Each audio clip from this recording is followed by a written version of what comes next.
एक कस्बे की आबादी 1995 में 11,256 है। 2010 तक इस कस्बे की आबादी में 4,312 का इजाफ़ा हो चुका है। हिसाब लगाइए कस्बे की आबादी का 2010 में, पहले इन दोनों रकमों को करीब तरीन 100 पर करते हुए।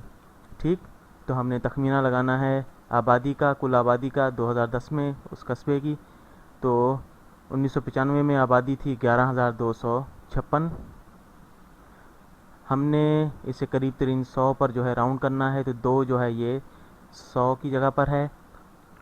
तो हम दाएं जानिब देखेंगे, ये जो हिस्सा है ये 5